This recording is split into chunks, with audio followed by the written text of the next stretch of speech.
Well, good afternoon, ladies and gentlemen, and welcome to this, the first CPM technical webinar.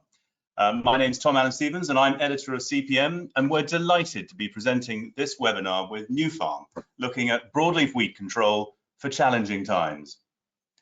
Now, and it's no doubt that these are challenging times. You only have to look out of the window, and after an autumn and winter during which most of us have seen more rain than we've ever had for this time of year, the weather's decided to do a last up yours before the winter waves goodbye and with another beast from the east. These are also challenging times from a regulatory point of view, and pesticide inputs are under scrutiny like never before. We face the challenge of the agricultural transition to a life without direct subsidy. Herbicide resistance is an ever-growing challenge.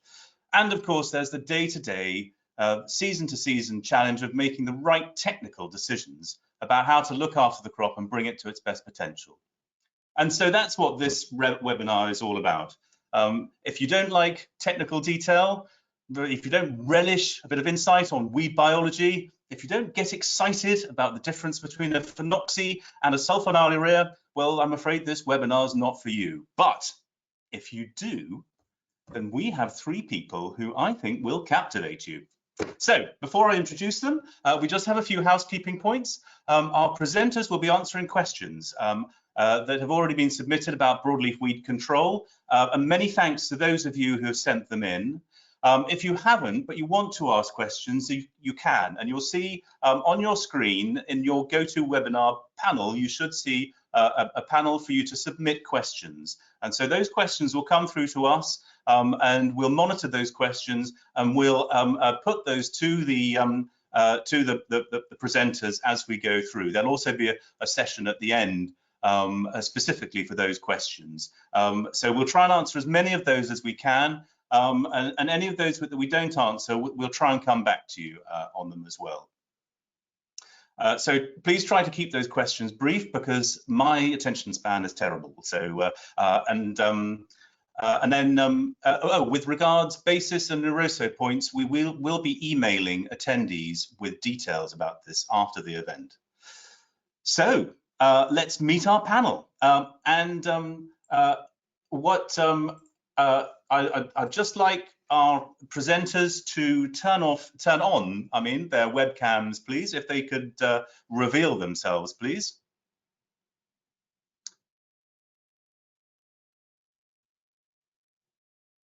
Fantastic, thank you very much, everybody.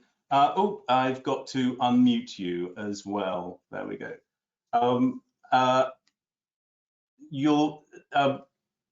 So just to, we've got firstly John Cousins, and I think many of you will know John. John joined NIAB in 2011 and looks after their research on weed biology, management and control. A key part of this involves management of the National Blackgrass site at Hardwick in Cambridgeshire.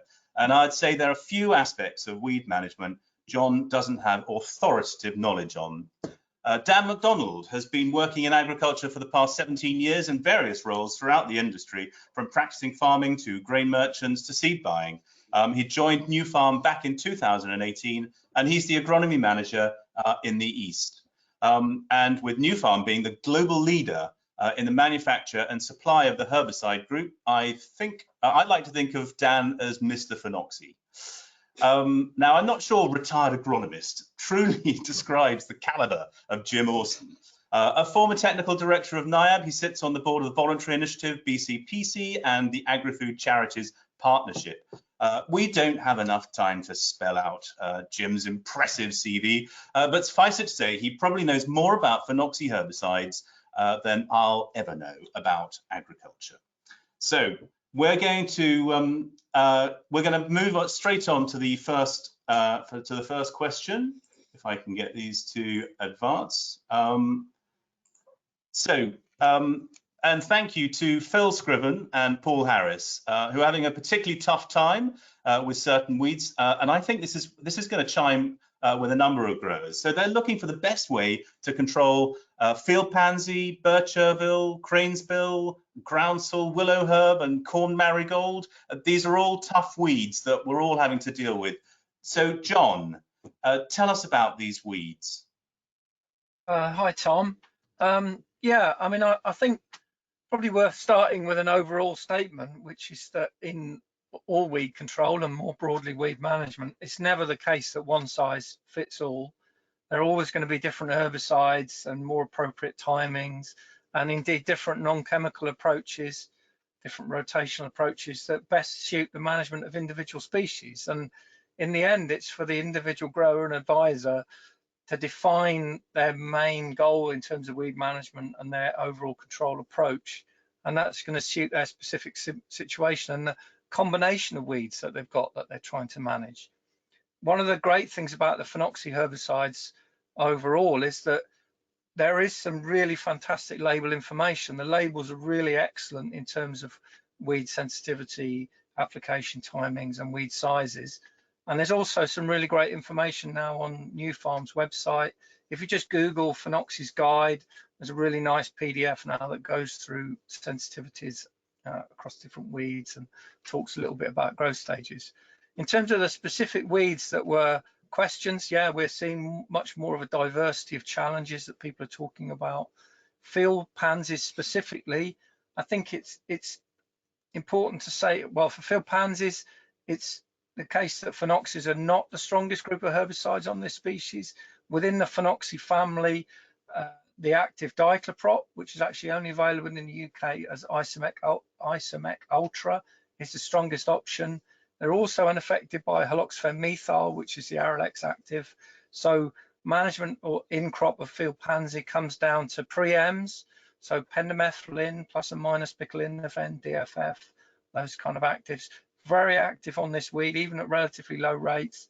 And then in the spring, sulfonyl ureas have the potential to give really good control, but it's all about getting the application timing and conditions of application right. And I know we'll talk about that a bit later. And then the same question went on and asked about birch ervil. And birch ervil is a really interesting one. It's coming up more and more. It's weeds like birch ervil and wild carrot and some of these other weeds that we see are on the increase, probably as a result of increasing moves towards conservation agriculture approaches, and also some changes in the kind of actives we've got available in the autumn that can be really difficult to control in winter cereals. I think they're also building in the oilseed rape phase. So overall, thinking about good control in the oilseed rape is as important. In NIAB trials, we've got really good results from Isomec Ultra again.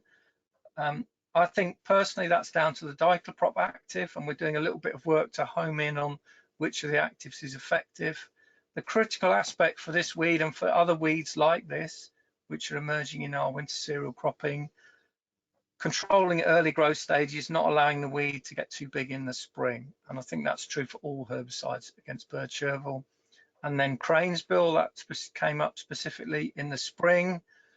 Probably actually best controlled with sulfonyl urea chemistry, but adding mecaprop as a tank mix to the sulfonyl urea will probably give you the ultimate control. And that's going to be, the mecaprop addition is going to be especially valuable at smaller growth stages. And then groundsel specifically again, mecaprop or dicamba, mecaprop dicamba products, or again the Isomec Ultra because of the dicloprop mecaprop in Isomec Ultra. So Isomec Ultra is dicloprop, mecaprop and MCPA, and these are the best phenoxy options. But you can also use bromoxynil or an SU, then you can potentially again get very good control in the spring. And then volunteer oilseed rape came up a couple of times, and that's more important, I think, to get good control of the oilseed rape in the non-oilseed rape phases. There are a range of options to get volunteer oilseed rape control. Amongst the phenoxys, we're talking about Mecaprop and MCPA actives, so look out for those in the products. They're both good options, but do look at the label, be realistic about weed size, doses, and sensitivity. So the doses are increased for volunteer oilseed rape control in these products on the label, and that's made very clear. And then keep going down through the list of questions that came up. There was a specific question about cool marigold. Again, another thing which is we're getting more and more questions about. In terms of the phenoxys, we're talking about dicamba or MCPA containing products. But again, for corn marigold, be realistic about the weed size dose that you can achieve control with to get, and be realistic again about timings and the level of control you're going to get. Willow herb, another one which is very much associated with reduced cultivations. We're seeing more and more of it. To step back from the in-crop herbicides, I think one of the critical things with willow herb is to make sure you're getting really effective control pre-drilling and you're not bringing through established willow herb plants into the established crop. I'm not sure that phenoxys are really the right herbicide group to target this weed species with. It's going to be a question of management around effective pre-drilling control, using effective residual chemistry, and then ultimately sulfonylurea, fluroxypyr type options in the spring. And then a couple of questions were around thistles and docks in cereals specifically. Again, thinking about phenoxy options, products containing 2,4-D with and without MCPA. So Depitox is the 2,4-D, Easel is the MCPA. I think in reality with thistles, they can be very challenging in winter cereals, particularly where the winter cereal canopies are a little bit more open. They can actually emerge and appear in the crop towards the end or even after the application dates of some of these herbicides, so be careful. The Easel is an option which can be used all the way up to growth stage 39 though, if that is an issue for you. And then lastly, thank goodness, Tom, you're thinking lastly, the docks, again, in winter cereals, we're talking about Mecaprop, so Duplazan, dicamba, plus and minus MCPA, so the Meacam plus, I think. These are latest application growth stage 31, so it can be difficult to get the timings right. And again, the smaller the plant, the better the level of control you're going to get in the crop. So there are some themes in there. I think there being different approaches with different weeds, using the information that's available. Well, we're coming back to some of those aspects later in the broadcast, John. But a couple of questions came through while we were talking there. I just wondered whether you could just briefly bring those in. So thank you to Michael Tanaki, who asked about ivy leaf speedwell. And then also Richard Martin has asked, you did mention about volunteer rape, but what about Clearfield rape, John? Well, Clearfield rape in the winter cereal phase is well controlled by your Mecaprop MCPA options. It shouldn't make any difference. And obviously, when we talk about that as being a priority,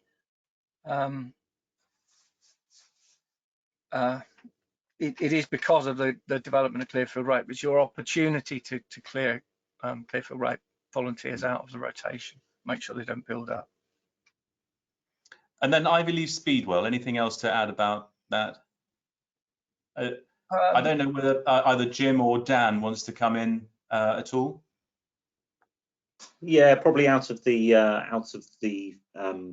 hormones that we've been talking about, I would suggest that probably Mecaprop is would be the one to go for. But again, you know, you would use that in a mix with perhaps one of the sulfonylureas to hot up the activity on it. But yeah, anything that we suggest on our website. We've got a lot of information on both the phenoxies and the sulfonylurea range that we have as New Farm, but we tend to look at products being used in tandem, which will be a trait of this webinar. You can't look at one single mode of action, and it's just not a sustainable way of looking at it.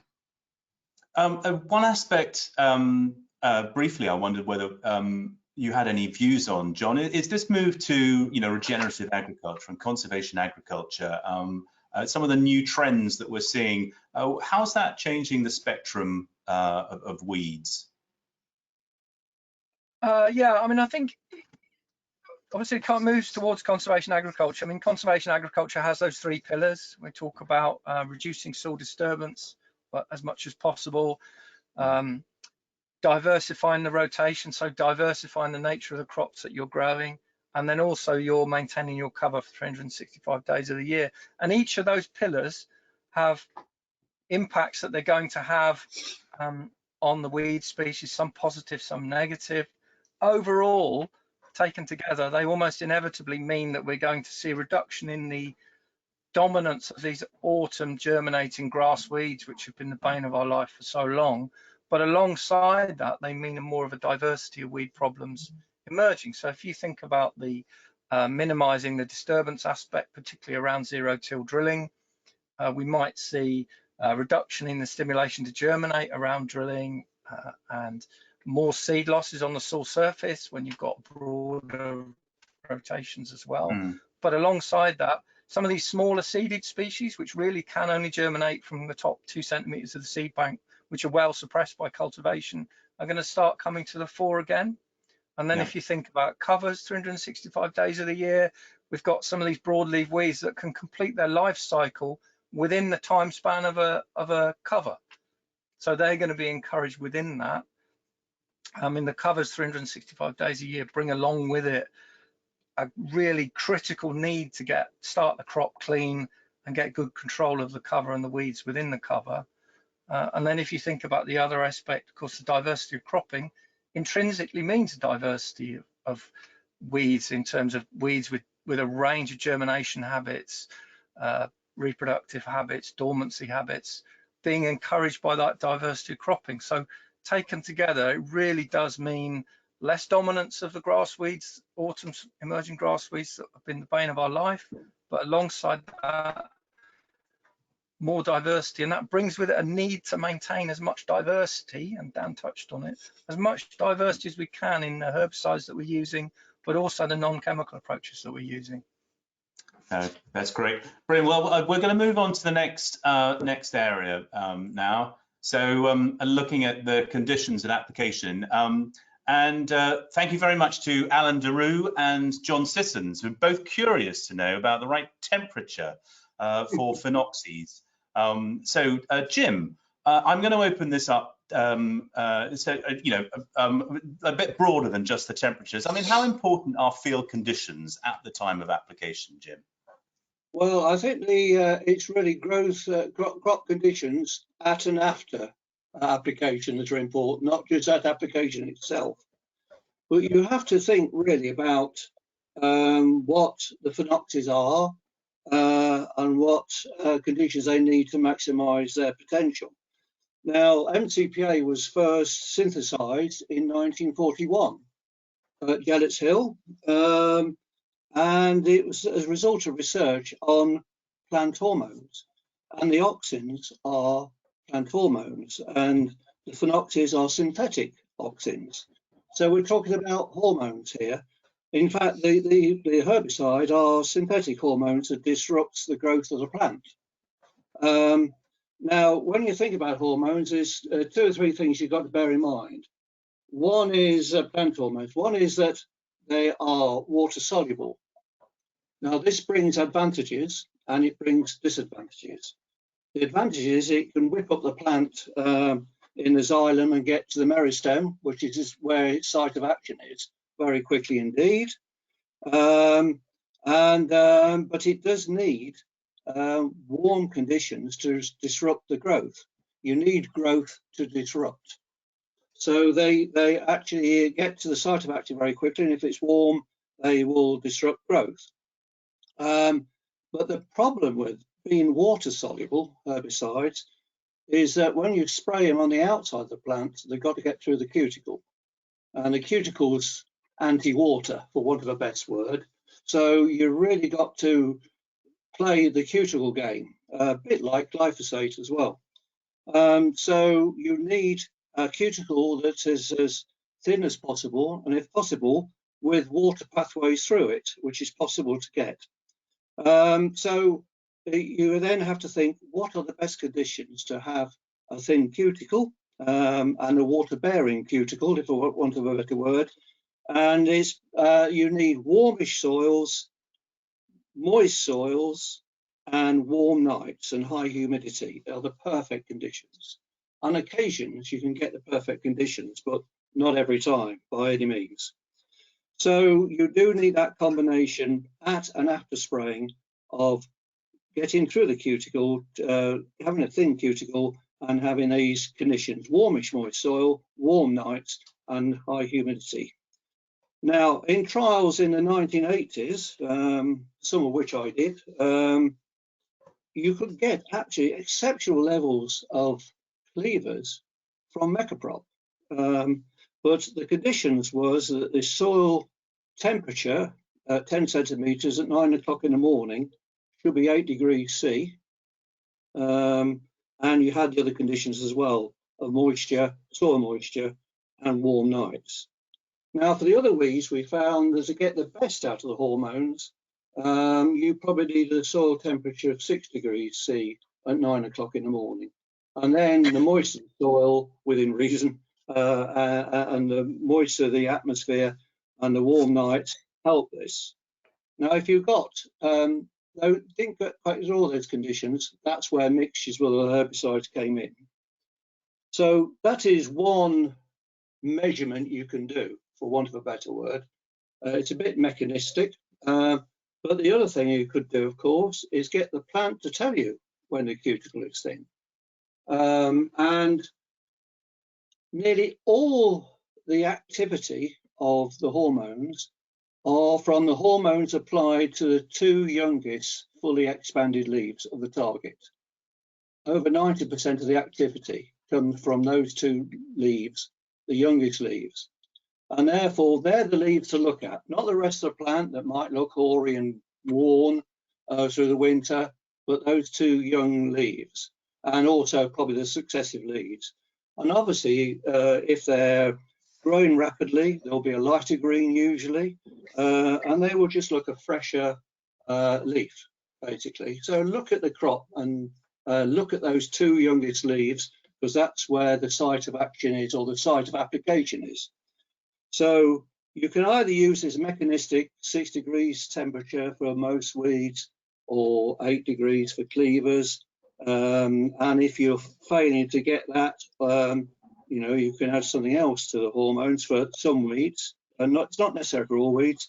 Or you can just look at the plant and take an informed judgment, and the plant will tell you that. Another thing you can look at, if you've got cleavers, is if the internodal gap of the cleavers, the gap between each of the rosette type leaves is increasing. It shows then that the growth is increasing and increasing rapidly. So they're the main issues. Great.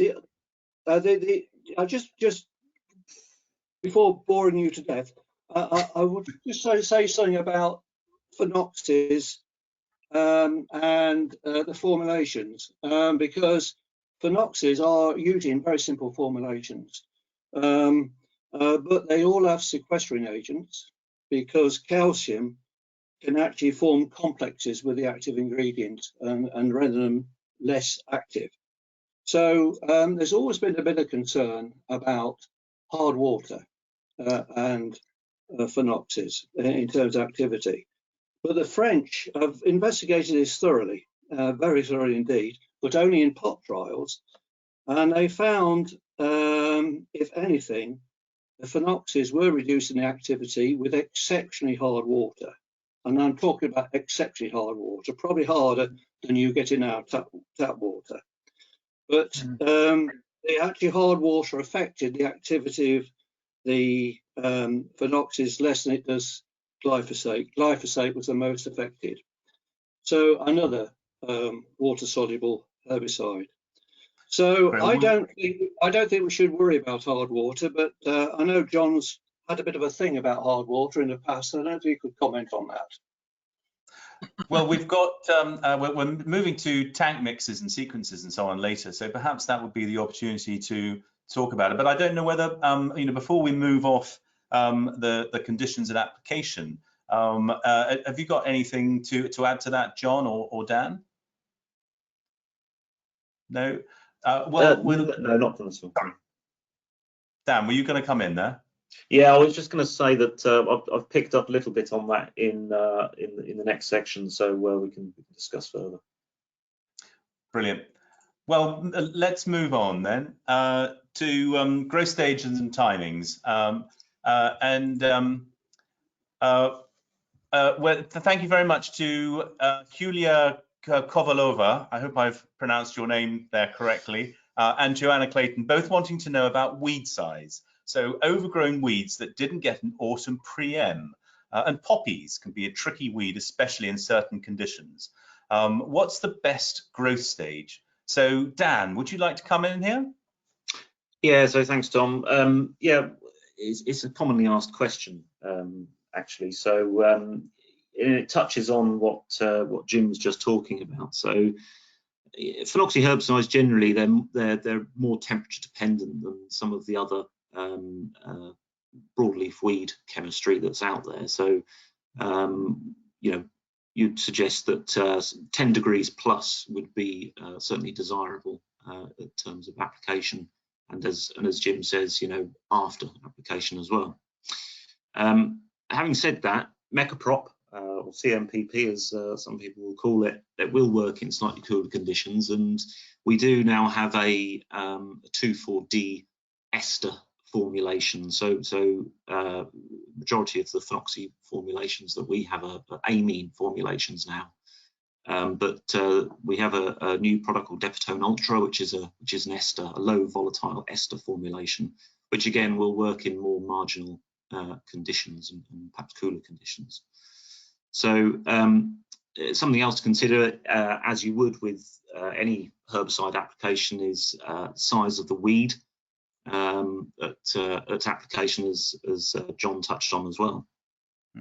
I do feel that timings are often sort of compromised when it comes down to, in this instance, broadleaf weed control, because it tends to be the fungicide application that people are concentrating on, focusing on, and everything has to fit in with that. And I do wonder whether there is perhaps a need going forward, or to certainly look at splitting fungicide applications away from things like herbicide applications in order to target weeds at the correct growth stages. So it's food for thought, perhaps. Absolutely. Sorry. Yeah, no. Something else to consider is, especially with phenoxy herbicides, is the growth stage restrictions again, which John touched on. So both MCPA and Mecaprop, they're actually very well tolerated by cereal crops, and easel can be used as mentioned up to growth stage 39. Duplazan currently, which is our straight Mecaprop, you can use that up to growth stage 33, although we have done some work, and we will hopefully be getting an extended label for a later timing with straight Mecaprop. 2,4-D and dicamba that can be found in some of our mixtures, and obviously 2,4-D as a straight in cereals. They tend to have growth stage 31 cutoff. So 4 to 6 leaves, which is pretty common, would be the desirable timing for broadleaf weeds. It's as Jim was saying, it's an ideal growth stage, but something else to consider is the crop competition. So you actually want to hit the target to start with. So, you know, leaving it any longer, then obviously the crop's going to be growing just as well, you'd hope. So you could impact the amount of spray you're getting onto your target weed. Something that we did look at is it's a question that we've had again many times, is control of poppies, as Joanna mentioned. It's where you've got growers applying sulfonyl ureas earlier in the season to control broadleaf weeds, and among those poppies feature, obviously. And it's not until time marches on and all of a sudden you're faced with a sea of red that's come through the crop, which is not particularly desirable to the farmer or the grower or even the agronomist, but the general public. Great for the local artist group, in my experience. Yeah, absolutely. Yeah, I do remember one year coming away from the cereals event at Duxford, and there was an absolute flood of red, which I'm sure didn't go down particularly well, considering where the exit was for the car park. But so this was obviously due to ALS resistant poppy. So a trial was done a couple of years ago now with easel, which is our 750 gram MCPA, which, as I said, can be used up to growth stage 39. Amongst there was other herbicide treatments in there as well. This was on ALS susceptible poppy, to mention, because some of the other treatments included more typical sulfonyl ureas. And within the easel application, we also included some epoxyconazole, just to see if there was any crop effect as well, phyto, by adding that. We actually got really good results from the easel application, you know, up to sort of 94% control. The crop was at growth stage 37, and the poppies were in flower. So to give you some sort of idea, it suppressed the poppies very well, and the crop obviously carried on growing, and there was no phyto at all. So from the epoxyconazole. So it's yeah, Great. key to look at growth stages. Thank you very much. Well, just before we move on to, time's rattling on slightly, so but just before we move on to herbicide resistance, we did want to talk about thistles. Jim, I know that you've got some views on controlling thistle. I know that John touched on it earlier, but Jim, I know that you've got some thoughts about thistles. Well, my only thoughts on thistles are that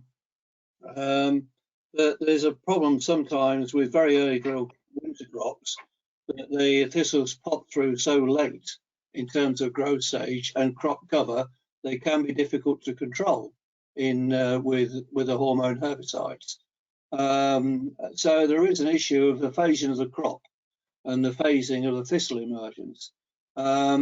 But if you can get a good coverage of the top few leaves of thistles with MCPA, you'll get a reasonable control.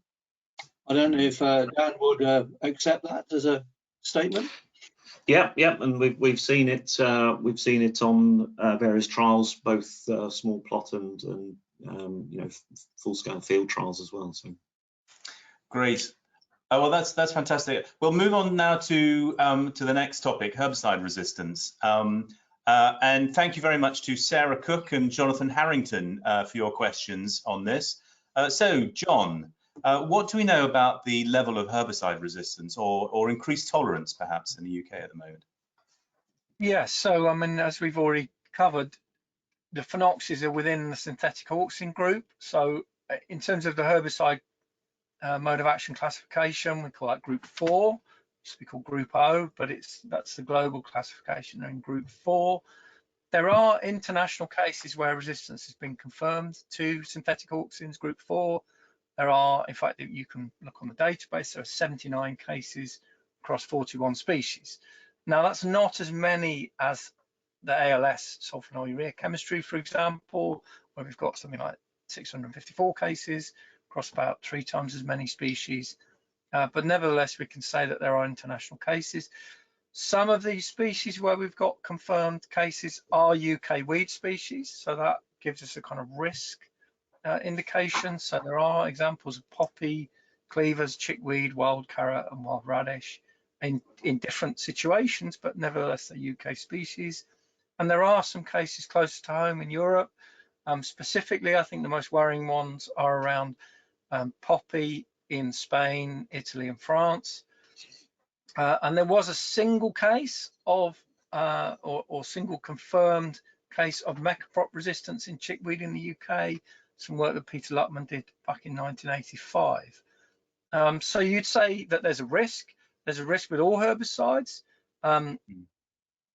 But in the UK, the reality is that the current situation with phenoxys is that there are only those relatively old confirmed cases. There are no new confirmed cases. Herbicide resistance in broadleaf weeds to sulfonylurea is much more common in a few species. Resistance in broadleaf weeds is probably generally underreported because it's just harder to get the seeds and do the testing in broadleaf weeds. I would say, you know, because it's rare, but because we know that there's this international risk profile, if you have got concerns, you've got a problem building, you've got a picture developing where you think you are seeing herbicide failures, it is important to start to address the issue. Talk to New Farm, you know, they're very familiar with phenoxychemistry, talk to your agronomist, or come straight to NIAB. I mean, it's really important that we understand where we've got to. Well, no, sorry, John, I'm glad you brought that up because Georgina Bray asked a question specifically about this. She asked, how can we protect against potential resistance in the future? Yeah, so alongside that, vigilance and monitoring, as I say, we know it's a risk in terms of there being cases in UK species across the world. So that vigilance, understanding where a picture is emerging on your farm, again, talking to New Farm, have a discussion with your agronomist, contact NIAB directly. It's a response, it's all of our responsibility. But more specifically, in terms of on farm, it's the same for any herbicide and any group of herbicides. Don't over rely on a single family of herbicides to get too much control. Diversify your weed management as much as you can. So beyond diversifying chemical control, think about non-chemical approaches. And it's the same for any approach, honestly, beyond chemical or non-chemical. If too much of your weed control comes from one source, that becomes the main selection pressure within species and between species, and you build up problems because that one source of weed control is driving your weed problem in one direction. I should add that effective weed management, so maintaining control of the weeds, to me is really an important part of weed management. So don't ignore the problem. Don't let populations of weeds grow to enormous sizes in the field, because one of the raw ingredients for that selection pressure is having an enormous number of individuals for the selection to act on. So, you know, there are several pillars to resistance management. We're talking about vigilance, talking about diversifying your weed control within chemical and between chemical and non-chemical, but also effective weed management underlies resistance management. That's fantastic. Can I say something, Tom, about the resistance? Yes, no, by all means, Jim. Yeah, just it's remarkable that we've had these herbicides on the market for about 75 years, and we've got so little resistance. So that is reassuring, to say the least. And I was the person who was dragged down from my nice office at WRO down to Bath to see that chickweed case, because I refused to believe the distributor who rang me up about resistance. So I went down and looked, and it was remarkable. It wasn't just the occasional plant. The whole field, there was no control from mecaprop. Every plant was flourishing. But he went over with fluoroxypyr and wiped them all out. And the remarkable thing to me is usually once you see one case of resistance, it's the start of something big. In this case, it still remains confined to a small area around Bath. Near Bristol. So that's reassuring, but a warning as well, I think. Indeed. Well, time is rattling on, so we're going to move on to the next topic and looking at tank mixes and sequences. So we've received quite a few questions on this, and thank you to William Hornt and Gavin Burrough on what you, asking about what you can and cannot mix, particularly fungicides and PGRs. So Dan, do you want to give us some advice on this? Yeah, again, this is quite a commonly occurring question that we get every year, sort of starting from about now, really. So very timely. But generally, hormones actually do mix quite well, but there are a few caveats among that. So hormones are generally formulated, as I said earlier, as amine salts, and in turn, they don't mix too well with salt-based trace elements. So something like manganese sulfate would be perhaps a good example of that. So it would be an absolute no-no to do that. Newer formulations of trace elements that are available now, just to highlight one, the Yara range of products, which features on our tank mix compatibilities, they do mix very well. So there's always a way around these things. I did mention earlier that we'd also recently got a registration for a 2,4-D ester formulation. Now, the low volatile ester formulations, they actually they will mix with the likes of manganese sulfate, okay, and that's purely down to formulation. So another area to be certainly to consider and be careful with is graminicides, which obviously it's going to be going on at a similar time of the season. Mecaprop or CMPP generally is okay with SU graminicides. You'd want to keep them under constant agitation. MCPA and dicamba actually, just for information, isn't exactly a phenoxy. It's in a similar sort of growth. Trying to think of the word that I'm wanting to use, but it's not a phenoxy herbicide. Yeah, exactly. Thank you, John. But yeah, so MCPA and dicamba is an absolute no-no, and you should leave at least 14 days between application of that and an SU graminicide. Others to mention on that strain is FOPs, DIMs, and DENs. So similar restrictions to what we just mentioned. The typical advice that perhaps some of you will be familiar with is if you're going to be applying, for example, axial first, then you need to leave a 7-day interval between that and Mecaprop. And 7 days between that and Mecaprop. MCPA or dicamba, then if you're applying those first, then you probably want to leave 21 days. Okay, so it just shows the difference. If you're applying the Mecaprop first, then you could get away with 14 days. So it's just a little bit to think about when you're applying it in sequence with graminicides. I think we're all quite used to having SUs. Some of the SUs do have these restrictions as well, so be aware that SUs generally are perhaps a little bit more flexible. When it comes to sorry, Tom. No, carry on, please. Yeah, it's just something else to consider when you're looking at tank mixing is actually the health of the crop. If the crop is stressed due to environmental conditions, whether it be freezing cold or blazing hot, then you open yourself up to risk there as well.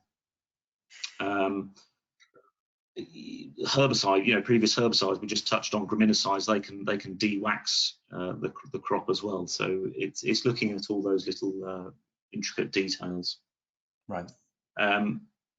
Frequently asked about mixing hormones with other herbicides to increase broadleaf weed activity, and people know that hormones, they do mix actually very well with broadleaf weed SUs.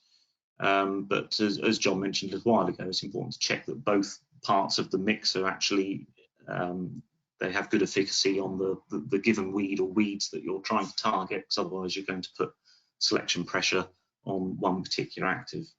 Yes, if I can just come in there, Dan, yeah. we've got a question that's come through from Mike Gottard about this. If mixing a phenoxy with an SU or Aralex, can rates be reduced by 50% or more or less? Yeah, I know on the certainly on the Aralex literature that comes out, they suggest that sulfonylureas can be reduced or to half rate. I've done various trials around SUs in the past, and yeah, I'd be cautious of doing that. I think you need to take it on a case-by-case basis, quite frankly. You need to look at what weeds that you're targeting, and you need to make an educated decision from there on in. One of the other questions that did come in from trying to see where it was, Jamie McKay, I think it was. He was asking about voluntary bean control. Methyl. Yeah, again, they do mix very well, but I would perhaps suggest, from the hormone part, something containing mecaprop. It would mix absolutely fine with metsulfuron, but I would perhaps consider something fluazulam based that has perhaps more activity on the beans. Obviously, you need to consider weather conditions, but we've seen good results with a product of ours called Paramount Max, which is a fluazulam tribenuron mixture. So a mixture of that plus some mecaprop or mecaprop containing product, you'll get good results. Great. Just look, we've had quite a lot of questions on tank mixing, Dan, so we're going to stay with that for a while. But we've got someone, again, Richard Martin has come through with a question: can I mix FOX with CMPP formulations? FOX, we tend to, as I mentioned earlier, when it comes to FOX, we would... FOX, that is, sorry, F-O-X. FOX. Yeah. Right. I would suggest not, just due to the de-waxing from the bipenox. But right. Yeah, I can check that one. If we can move on, we've also got a question from Nigel Sneath about scorch. How can the risk of scorch be reduced with multiple chemicals being used in one application? Yeah, it's another interesting one, isn't it? And it comes down to considering what sort of what stage the crop is at. Has it had graminicides in there? You wouldn't be going on with a tank mix of the graminicides. It comes down to those intervals that we've just talked about. If it's had issues, then you wouldn't want to, or if the crop has been de-waxed, then you wouldn't want to be going on with phenoxy herbicides. Having said that, the hormone products, they mix very well with fungicides and PGRs, and indeed insecticides, which can be quite harsh. We've done lots of trials over recent years with mixtures with these in, and all has been well, and no issues and no phyto. As I mentioned, there was this trial that we did a couple of years ago on poppy. We try to make the trials work that we do very practical, and it's all very well looking at the herbicide, but that's not what happens in a practical situation. So we try and push the products where we can, and again, no damage was seen. Great. Then just finally, before we move off on this, I'm conscious that we've had a lot of questions about tank mixing. One question about sequencing. This is Gary Lander. So can he use phenoxies if he's using an SU for grassweed management in the spring? Yeah, again, I did touch on it a little bit earlier, but mecaprop generally mixes well with sulfonylurea graminicide. So I'm presuming he's talking along the lines of perhaps Broadway Star and Atlantis type products. So you would want to use it under constant agitation. I mean, I think in a perfect world, personally, I would probably split the applications again. But if you absolutely must, then mecaprop you could do. Again, as I said, MCPA, dicamba, you need to avoid that. and you need to leave a 14-day interval. Great. Thank you very much for that. Right, we'll move on to the final topic that we wanted to look at, environmental considerations. Thank you very much to Gary Bradbury and Bradbury and Daniel Zweifel, if I've pronounced that correctly. So Jim, what's the potential for off-site movement of spray drift? Right. Okay. Well, I'm not going to answer that straight away because I'm the VI and I want to get my retaliation in first. So just quickly to say that MCPA is occurring in watercourses at quite high levels, particularly last autumn. And much of this, we think, is coming from grassland spraying, where farmers and operators are probably less familiar with the stewardship messages to protect water. So please, everybody listening, can you take the opportunity to emphasise the need to protect water to grassland farmers, because we need to get on top of that issue. So in terms of the question, which is lift off or whatever, this probably question is born of the mind of the great incidents in the 1970s where Mecaprop ester was lifting off crops, moving sometimes half a mile and landing on a crop and damaging it. And it was what questions were asked in Parliament on this, because I got involved in the answers. And so it was quite an important national issue. And the damage was caused by inversion currents, which is under hot conditions and still conditions. Sometimes a herbicide can lift off the crop and move in fine droplets or as a vapor and move down and then deposit. But inversion currents happen in warm conditions and with still wind. If you look at a bonfire at night, sometimes the smoke goes up, then it goes down to the ground again. And that's particles doing exactly what they do in inversion currents with herbicide sprays. So if it is warm and if it is still, you know, you're probably best not to spray. And most people have seen spraying late at night. You finish spraying, you turn around, the droplets are still there above the crop canopy. And that's a condition of danger when things can move.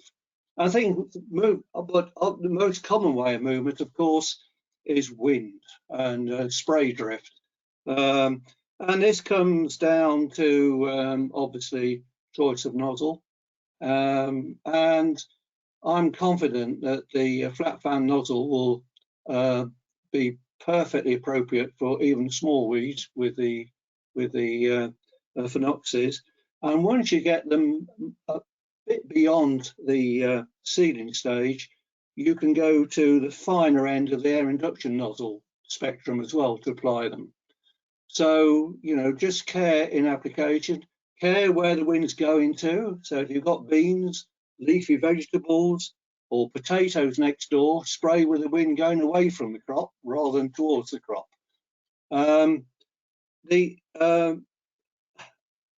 The 2,4-D ester is an interesting development, to say.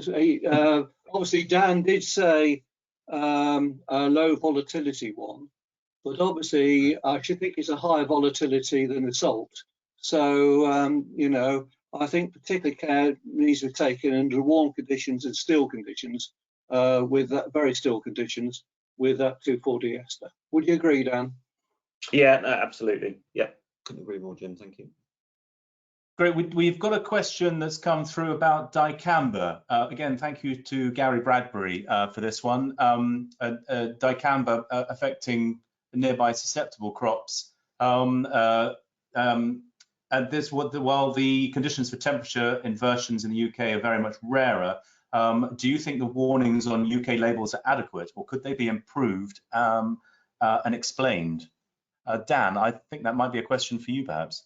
Yeah, it's. I think there's room for improvement on a lot of product labels, but that needs to be an industry-wide thing rather than a you know, based on any one manufacturer. Dicamba, I think it's actually got a very nice fit in sort of cereal herbicide programs. It doesn't get used a great deal. There's no straight option for dicamba, and really speaking, you wouldn't be wanting to apply more than 100 grams of active of dicamba to a crop. It's probably fair to mention that, as we said earlier, apart from the Depitone Ultra, which is our latest 2,4-D ester formulation that Jim just mentioned, all of the other formulations that we have are amine salt-based formulations, and generally have a much lower risk of volatilization. So perhaps no more than you would see with any other herbicide. SUs, again, obviously they can be very, certain crops can be very sensitive to SUs, so you would use it in a similar kind of way. Fantastic. Well, we've just got a few minutes left to look at some of the questions that are coming through on the question panel here. We've got one from a bit of an unusual one, I think. This one from Kate Cook. I wonder whether you might be able to tackle this one, John. What are the best spring herbicides to control giant hogweed in winter wheat? Now, yes, that's an interesting one. First of all, are you absolutely sure that it's giant hogweed? Is this a weed that's easily misidentified then? Yes, and we have a range of these sort of umbelliferae creeping in. Some seem to be coming in from poor management in margins and ditches and so on, often not on land that you're in control of. And there seems to be a whole range of them. We've got examples of hemlock coming in and coming into oilseed rape crops. That's a real significant risk because of how poisonous hemlock is. I think with if it is hogweed, it's giant hogweed, which I personally don't think it is, because I think giant hogweed, like poison hemlock, is not going to do very well unless you're running a proper no-till system. Then things like clopyralid and the dicloprop are good actives against it. But I think probably if it is a problem, if it is that species and it is in wheat, I think a little bit of cultivation is what's called for. If not, it won't exist in a cultivated habitat. But if you Google, I think it was Sarah Cook, I know she asked one of the questions, if you Google Sarah Cook, BCPC, umbelliferae, she gave a brilliant talk. There's a fantastic presentation on the BCPC website about identifying all these different range of umbellifera. And I think the starting point is to be absolutely sure what you're dealing with. If it's poisonous hemlock, you need to push the red button and there needs to be red flashing lights going off between you and an agronomist. If it's giant hogweed, I think it's really just down to cultivation. Yes, by the way, Kate's come back on the questions and insisting it is giant hogweed. I'm sorry. Just to, but anyway, moving on. We've also got a question from Mark Howe asking about mugwort control in cereals. Ooh. Who'd like to take that one? Jim, Yeah, I'm going to bounce on you. No, I don't know. I could try and look it up in my book, but it would be looking it up in a book, I must admit. So have we confounded our panelists? We did have a case of, I certainly took a call on mugwort a year or two back, and I was trying to just rack my brain as to what we used to tackle it. I've got a funny feeling it was a mix. It was either the Mercam Plus or Isomec Ultra. So it was either Mercam Plus is Mecaprop, MCPA, and dicamba, and Isomec Ultra is the one that John's mentioned a couple of times. It's got Mecaprop, dicloprop, and MCPA in. and it was mixed. It had a sulfonylurea mix as well. I'd have to just research that one just to double check which it was and look at the rates as well. But we'd certainly come back to you on that. Great. Well, no, thank you very much for that. Now we're very nearly out of time, and I'd just like to say thank you very much. We've had a really interesting insight. We've had some fantastic questions come through as well. So I've certainly learned new things this evening, and I hope you all have too. Thank you very much for your questions. I'm sorry if you asked one and we didn't manage to get around to it, but what we'll do is we'll circulate them to our experts, and we'll try and get an answer to you. So a big thank you to our panel of experts, to John, to Jim, and to Dan for your insight and for your technical expertise. Thank you, of course, to New Farm for their support, and to all of you for attending. You've been a wonderful, wonderful audience. And there's a quick feedback form that will follow shortly. So please fill it in and give us all top marks. No, I mean, seriously, we do want your feedback. This is the first one. This is the first technical webinar that we've done, and we want to know how to make them better. So on that note, I'll say goodbye and spray safe.